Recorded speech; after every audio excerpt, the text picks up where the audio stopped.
Masakit ba ang mga mata mo? Hi mga idol, ako si Doc Doms. And welcome back to my channel. Para sa mga bago na sa channel ko, I'm a board certified ophthalmologist and a retina specialist here in the Philippines. So if you want medical and eye contents, please don't forget to hit that subscribe button and turn on that notification bell for more videos like this. Oops! Disclaimer lang, ang mga videos na ginagawa ko ay hindi para mag-diagnose ng inyong mga sakit. Dahil mahirap mag-diagnose sa ganitong platform. Bagkus, ito ay para matulungan kayong mas maintindihan ang mga sakit na na-diagnose na sa inyo. Ang pagpapacheck up sa inyong ophthalmologist ay ine-encourage. For today's video, pag-usapan naman natin yung mga iba't ibang pwedeng mag-cause ng pananakit ng mata. Tara, let's discuss. Ang pananakit ng mata ang isa sa mga pinaka-common na hinaing ng mga pasyente kapag sila ay nagpapacheck up. Maraming klase ng pananakit ng mata, tulad ng parang mahapde, parang may tumutusok, parang may umiipit, parang may nakadagan, or parang mabigat, at sobrang sakit na may kasama ng pananakit ng ulo. At marami ang pwedeng mag-cause nito, mula sa simpleng pagkairita lamang ng mata hanggang sa mga seryoso at nakakabulag na mga sakit sa mata. At iisa-isahin natin ang mga common na pwedeng mag-cause ng pananakit ng mata. Ang pinaka-common na cause ng pananakit ng mata ay kapag ito ay nanunuyo or yung tinatawag na dry eye syndrome. Kadalasan, ang hinaing ng pasyente ay parang may paghahapde or parang merong tumutusok sa kanilang mga mata, na pwedeng may mga kasamang ibang sintomas tulad ng pagluluha, parang may puwing, pamumula, pagkasilaw, at minsan pagkalabo ng paningin. Ang madalas naman na nagkukos ng mabilis na panunuyo ng mata ay yung tinatawag naman na digital eye strain. Ito ang mabilis na pagkapagod ng ating mga mata kapag tayo ay nakababad sa mga digital devices. Bukod sa pananakit ng mata, ay pwede rin ito mag-cause ng pananakit ng ulo. At ang kadalasang sinasabi ng pasyente ay parang mabigat ang pakiramdam ng kanilang mga mata.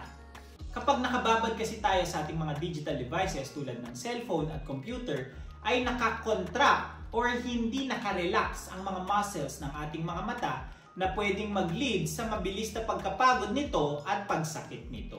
At mas madalang naman ang pagkurap ng ating mga talukap kapag tayo ay nakababad sa mga malapitang gawain tulad nga ng pagse-cellphone at pagga-gadgets.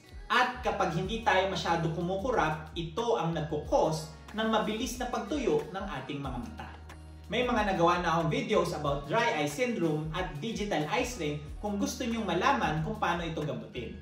Isa pang pwedeng mag-cause ng pananakit ng mata ay eye trauma or eye injury. Anything na tumama or pumasok sa loob ng ating mga mata ay pwedeng mag-cause ng irritation at pananakit nito. Tulad na lang kapag ikaw ay napuwing at nagstay yung puwing sa loob ng ating mga mata, ay talagang mag-cause ito ng pananakit. Isa pang halimbawa ay kapag ito ay nasundot, nasuntok, or natamaan yung loob ng iyong mga mata, ay talagang mananakit ito at pwede itong magtagal, lalo na kung nag-cause ito ng sugat sa inyong cornea. Ang cornea, ang kristal ng ating mga mata, na siyang pinakaharap na parte ng ating mga mata. Pwede rin mag-cause ng eye trauma ang pagsuot ng contact lens, lalo na kung hindi maganda ang pagsuot nito or kung nakatulugan mo ito. Na pwedeng mag-cause ng sobrang pananakit ng mata na aabot sa hindi mo na kaya itong buksan. Marami kasing nerves ang ating mga cornea na sensitibo sa pain. Kaya as much as possible ay maiwasan dapat ang may pumasok sa loob ng mata or may tumama dito.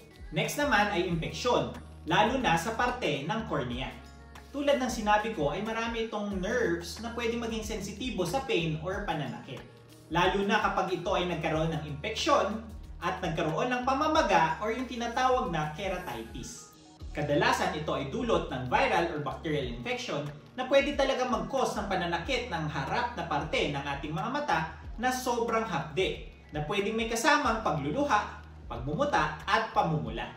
Importanteng maagapan din ang impeksyon sa cornea dahil pwede itong mag-cause ng pamumuti or pagkaroon ng peklat na permanente na at pwedeng mag-cause ng pagkabulag. Bukod sa impeksyon ay pwede rin mag-cause ng pananakit ng mata kapag ito ay may inflammation or pamamaga sa loob nito. Pwede magkaroon ng pamamaga sa iba't ibang parte ng ating mga mata. Kadalasan, ang nararamdaman ng mga pasyente ay parang may pananakit mula sa loob ng kanilang mga mata. Tulad ng iritis or yung pamamaga ng parte ng mata na tinatawag na iris. Ito ang nagbibigay ng kulay sa ating mga mata at nagkokontrol ng pagpasok ng ilaw sa loob nito. O di kaya, pwede magkaroon ng pamamaga ng buong uvea na kung saan parte lamang ang iris. Ito ang tinatawag na uveitis. Pwede rin magkaroon ng pananakit kapag meron namang pamamaga sa puting parte ng ating mga mata or yung sclera. Ito naman ang tinatawag na scleritis. Pwede rin kapag meron tayong sore eyes or pamamaga ng conjunctiva na tinatawag na conjunctivitis. Pwede ito mag-cause ng paghapde or parang may puwing sa loob ng mata. Sa pinakaloob ng mata ay pwedeng mamaga ang optic nerve. Ito naman ang tinatawag na optic neuritis, na pwede rin mag-cause ng pananakit at paglabo ng paningin. May mga nagawa na rin ng videos about uveitis at conjunctivitis kung gusto nyong panoorin. And lastly ay yung tinatawag na glaucoma. Ito ay isang seryosong sakit sa mata na kailangan mahuli ng maaga at mabantayan dahil pwede itong mag-cause ng pagkabulag. Ang glaucoma, kapag ito ay biglaang umatake dahil sa taas ng pressure sa loob ng ating mga mata, ay pwede itong mag-cause ng sobrang pananakit nito, na pwedeng may kasamang pamumula, pananakit ng ulo, paglabo ng paningin, at pagsusuka or feeling na susuka. Napaka-importanting ma-manage kagad ito para maiwasan ang permanenteng pagkabulag. May video na rin ako about glaucoma, panoorin nyo na lang. Maraming pwedeng mag-cause ng pananakit ng mata. Mula sa simpleng panunuyo lamang nito hanggang sa mga seryoso at nakakabulag na sakit tulad ng impeksyon at glaucoma. Kaya dapat ay hindi nyo ito baliwalain at umaasa na lang na mawawala din ito kapag kayo ay nag-take ng mga pain medications. Dahil hindi tayo sigurado kung ang nag-cause nga ba nito ay delikado or hindi. Kaya siguraduhin kapag merong pananakit ng mata, lalo na kung may kasama tong ibang mga simptomas tulad ng paglabo at pamumula, ay magpa-check up kagad sa inyong mga ophthalmologist para mabigyan ng tamang lunas sa sakit na ito. And that's it for today's video. Ngayon, alam mo na ang mga iba't ibang pwedeng mag-cause ng pananakit ng mata. Please don't forget to like, comment kung may mga questions or suggestions kayong topics, subscribe, and hit that notification bell for more medical and eye contents. Ngayon, mas may alam ka na. Ako po si Doc Doms. See you on my next video.